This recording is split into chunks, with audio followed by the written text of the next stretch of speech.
Episode 34। Arshad ने मारा अनन्या को थप्पड़। अरशद को सिर्फ एक टॉवल में देखकर अनन्या के गाल सुर्ख गुलाबी पड़ गए। ब्लश करते हुए उसने अपना चेहरा कपड़ों में छुपा लिया। यह देखकर अरशद ने नागवारी से सिर हिलाया। ऐसा नहीं था कि वह अनन्या की हरकतों से वाकिफ नहीं था। आगे बढ़ते हुए उसने अनन्या का हाथ पकड़ा और कहा, अगर तुम इस ड्रेस ले जाने के बारे में सोच रही हो तो इसी वक्त ये ख्याल अपने दिमाग से निकाल दो। यह सुनकर तो मानो अनन्या का चेहरा ऐसे ही हो गया जैसे वह अभी रो देगी। उसका रोआ सा फेस देखकर अरशद ने अपना दिल मजबूत किया और उसे ताने देते हुए आगे कहा, इन सभी ड्रेसेस का साइज तो बड़ा है लेकिन प्राइस कम है, इसलिए मैंने तुम्हारी पसंद के दर्जनों ड्रेसेस तुम्हारे कबर्ड में रखवा दिए। एंड यू नो उनके साइज छोटे हैं जैसा तुम्हें पसंद है और प्राइस हाई है। तुम उन्हें पहनकर कॉलेज जाओगे तो सब तुम्हारी तारीफ करेंगे, तुम्हारे करीब आने की कोशिश करेंगे, क्योंकि उन्हें तुमसे नहीं तुम्हारे कपड़ों और उसके ब्रांड से फर्क पड़ता है। यह कहने के बाद अरशद उसे कमरे के दरवाजे तक ले आया और कहा, तुम्हारे पास आधा घंटा है, रेडी हो जाओ। और यह कहने के साथ उसे अनन्या को रूम के बाहर कर दिया और उसके मुंह पर दरवाजा बंद कर दिया। बेचारी अनन्या कुछ बोल भी नहीं पाई। आंखों में आंसू और चेहरे पर ढेर सारा गुस्सा लिए उसने अरशद को कोसते हुए मन में कहा, क्रूर, अकड़ू, बेरहम, डेविल की सारी क्वालिटी भगवान को इस एक आदमी में डालने की क्या जरूरत थी?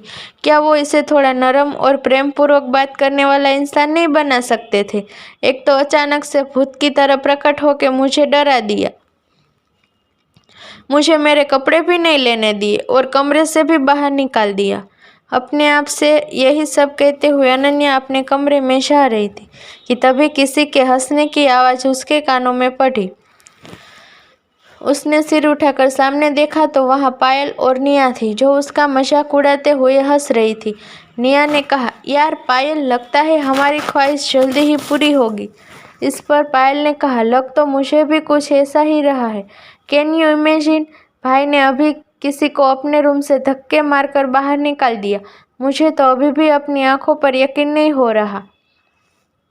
तो निया ने कहा, यह तो होना ही था। भाई भी कब तक एक नौकरानी की बेटी को बोझ ढोते? आज नहीं तो कल ये होना ही था। आज रूम से निकाला है, कल घर से भी निकाल देंगे। तो पायल ने कहा, सच में मैं सालों से उस दिन का इंतजार कर रही हूँ। ना जाने कब मेरी आंखों वो सुकून भरे लम्हे देख पाएंगी। यह कहते हुए दोनों ने एक दूसरे को हाई फाई दिया और हंसने लगी। अनन्या सिर झुकाकर दोनों की बकवास सुनती रही। रूम में लौटते ही उसने ड्रॉर से अपने और अरशद की फोटो निकाली और उसे अपने सीने से लगा लिया। क्या तुम सच में मुझे अपनी ज़िंदगी से निकाल दोगे? क्या सच में तुम्हारे दिल में मेरे लिए प्यार नहीं है? क्या तुम भी दूसरों की तरह मुझे अच्छे से बिहेव करने का दिखावा करते हो? फोटो को देखते हुए अनन्या ने सवाल किया और उसके अंदर से आवाज़ आई, नहीं, वो दूसरों की तरह नहीं है। वो कभी तुझे खुद से दूर नहीं करेगा। यह अनन्या के दिल की आवाज़ थी। उसने फोटो को किस किया और कहा, अगर तुमने मुझे खुद से दूर करने का सोचा भी तब भी मैं तुमसे दूर नहीं जाऊंगी। समझे अकड़ू राम? अब तुम भी मुझसे नाराज़ मत रहो और चुपचाप मेरे कपड़े लौटा दो। अरशद की फोटो को डांटते हुए अनन्या इस वक्त किसी पागल से कम नहीं लग रही थी। फोटो ड्रॉर में रखने के बाद उसने कबर्ड खोला और ड्रेस देखने लगी और फाइनली उसे एक ड्रेस ऐसी मिली जिसकी लेंथ उसके घुटनों से नीचे तक की थी और उसका बैग भी परफेक्ट था।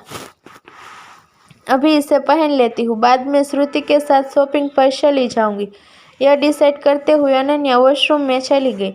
खुद को आईने में देखते हुए वो अपने आप की तारीफ करने से रोक नहीं पाई। रेड स्लीवलेस ड्रेस में वो गुलाब की पंखुड़ियों की तरह खिल रही थी। ऊपर से उसके लंबे स्ट्रेट बाल उसकी खूबसूरती को और बढ़ा रहे थे। अनन्या, तू तो सच में बहुत ब्यूटीफुल है।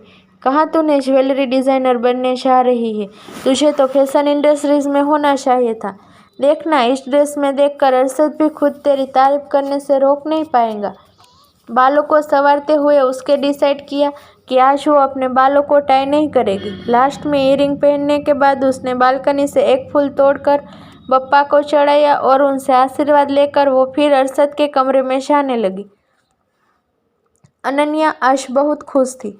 वो कहते हैं ना, कुछ ख्वाहिशें छोटी तो होती है, मगर उनके पूरा होने पर खुशियाँ का कोई सीमा नहीं होती। कुछ ऐसा ही अनन्या के साथ था। अरशद ने उसे वो हर एक चीज़ दी थी जो उसे अनन्या को देना जरूरी लगा था, मगर अनन्या की भी कुछ ख्वाहिशें थी जिसे ना तो अरशद समझ पाया था और शायद समझ भी ना पाए। अनन्या अभी दरवाजे तक पहुंची थी कि रघुवीर 2 मेड के साथ मॉर्निंग ब्रेकफास्ट लेकर वहां आया। उसने अनन्या को ऊपर से नीचे तक देखा। उसका फेस डार्क हो गया। उसे अनन्या को इस तरह के ड्रेस में देखकर अच्छा नहीं लगा।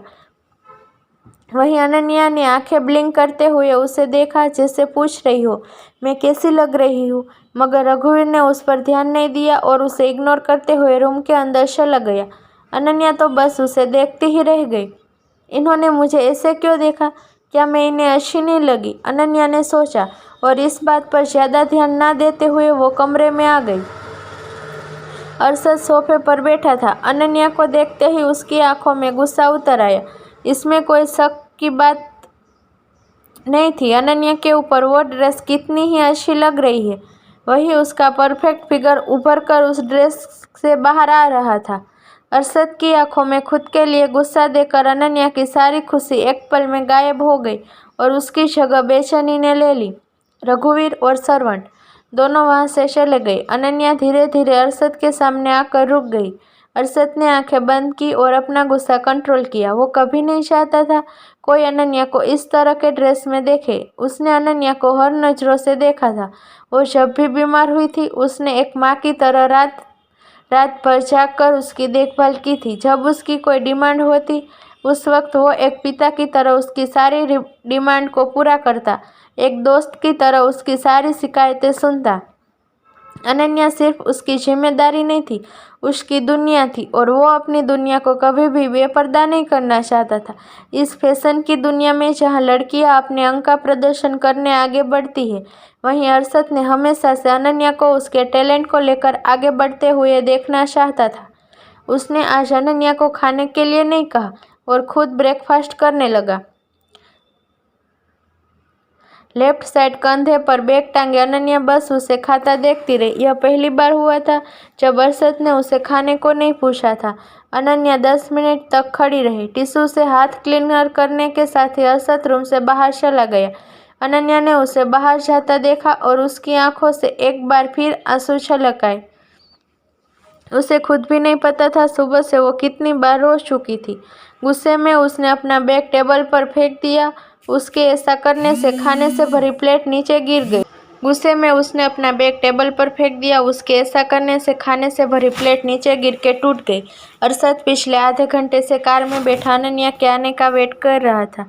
तभी एक मेड सर्वेंट वहां आया और घबराई हुई आवाज़ में कहा, सर, अनन्या ने खुद को रूम में बंद कर लिया है। यह सुनते ही अरशद की आंखें एकदम से लाल पड़ गई। यह उसकी गलती थी कि उसने उस लड़की को इतना ज़्यादा बिगाड़ दिया था। वहीं सर्वेंट की बात सुनकर डैनियल और श्याम अंकल दोनों की अनन्या के लिए परेशान हो गई। एक तेज हवा का झोंका सभी को चीरते हुए पैलेस के अंदर चला गया। डैनियल को चित्ते की रफ्तार से ऊपर जाता देख हॉल में बैठे सिंघानिया फैमिली हैरान रह गई। सीढ़ियों की तरफ देखते हुए रघुवेंद्र जी ने कहा, अरशद तो ऑफिस चला गया, फिर यह उसके रूम में क्यों गया? कॉफी का सिप लेते हुए देवेंद्र जी ने कहा, इसमें इतना सोचने वाली कौन सी बात है भैया? जरूर इस लड़की ने ही कुछ किया होगा। वही महेंद्र जी के दिमाग में अलग ही बात घूम रही थी। उन्होंने कहा, तुम दोनों बेकार की बातें करने के बजाय पता करो आखिर बात क्या है।